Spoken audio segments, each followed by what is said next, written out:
CIET NCERT द्वारा प्रस्तुत है कक्षा 6 के लिए द्वितीय भाषा के रूप में हिंदी की पाठ्यपुस्तक दूरवा भाग 1। 27वां पाठ व्यर्थ की शंका। चित्रकथा 1।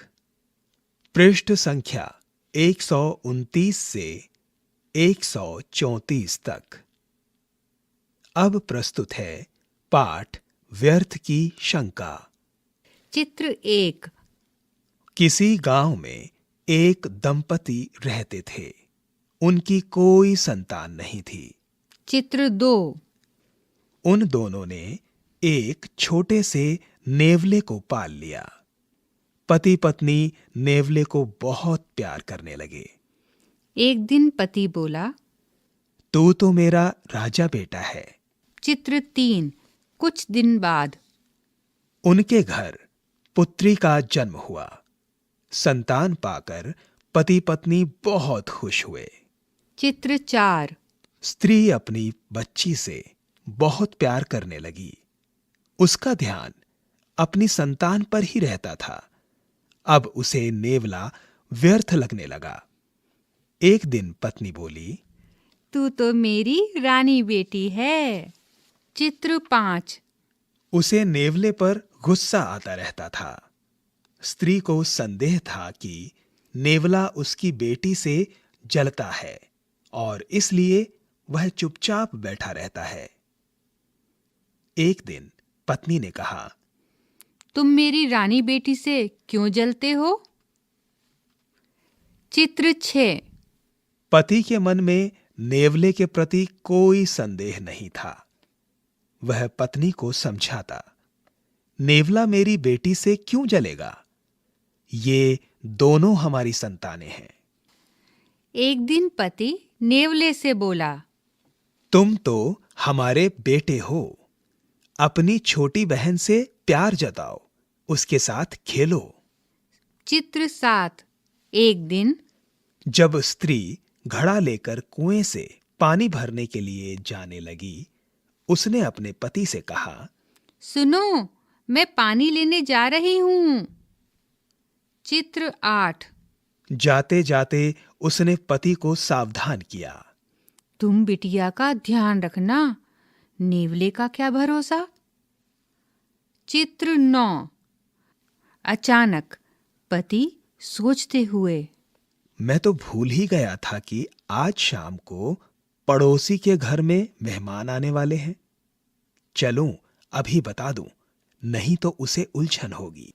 पति को नेवले पर संदेह नहीं था। उसे एक काम याद आया।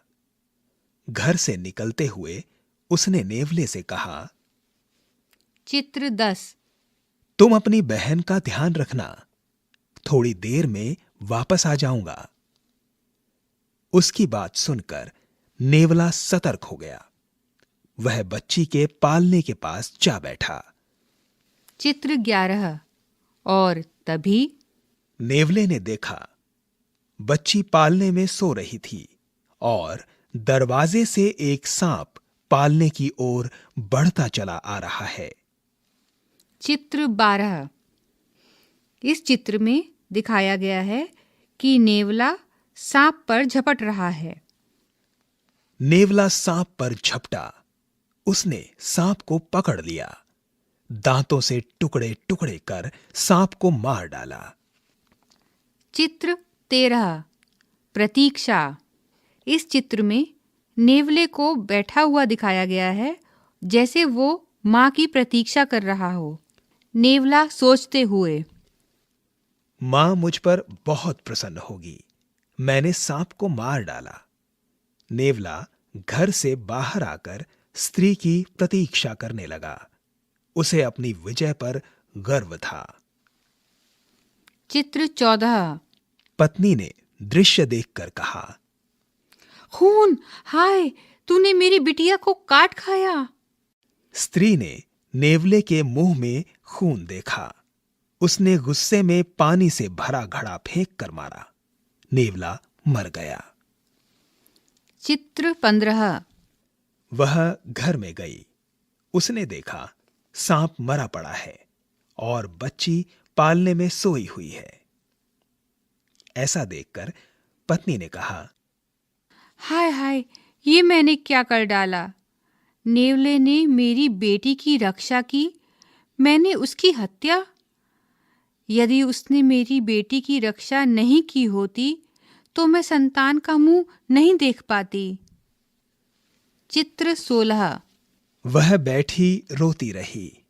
उसे बहुत दुख हुआ। तभी उसका पति घर आया। चित्र 17। पत्नी खुद को कोसते हुए, ओह, मैंने नेवले पर संदेह क्यों किया। वह लाड़ प्यार के बिना बहुत उदास रहता था और मुझे लगता था कि वह मेरी बेटी से जलता है। व्यर्थ की शंका के कारण मैंने बहुत बड़ी गलती की है। पत्नी ने पति को अपनी बातें सुनाई और पछताने लगी। चित्र 18। पति पत्नी से, व्यर्थ की शंका नहीं करनी चाहिए। कोई भी काम सोच समझकर ही करना चाहिए। पछताने से कुछ नहीं मिलता। दंपति नेवले की निष्ठा और कर्तव्य को जीवन भर नहीं भूल पाए। अभ्यास 1। अब मैं कुछ वाक्य पढ़ रहा हूं। आप बताएं कि कौन सा वाक्य किसने कहा है। कथन 1। तू तो मेरा राजा बेटा है। रिक्त स्थान। कथन 2। सुनो, मैं पानी लेने जा रही हूं। रिक्त स्थान। कथन 3। अपनी बहन का ध्यान रखना। रिक्त स्थान। कथन 4। मां मुझ पर बहुत प्रसन्न होगी। रिक्त स्थान। कथन 5। हाय हाय, ये मैंने क्या कर डाला। रिक्त स्थान। कथन 6। कोई भी काम सोच समझकर ही करना चाहिए। रिक्त स्थान। 2। अब इन प्रश्नों के उत्तर दो। प्रश्न संख्या 1। स्त्री के मन में नेवले के बारे में क्या संदेह था। प्रश्न संख्या 2। पति ने पत्नी को नेवले के बारे में क्या समझाया। प्रश्न संख्या 3। जब सांप बच्ची के पालने की ओर आता दिखा तो नेवले ने क्या किया। प्रश्न संख्या 4। स्त्री फूट फूट कर क्यों रोने लगी। प्रश्न संख्या 5। दंपति नेवले को जीवन भर क्यों नहीं भूल पाए।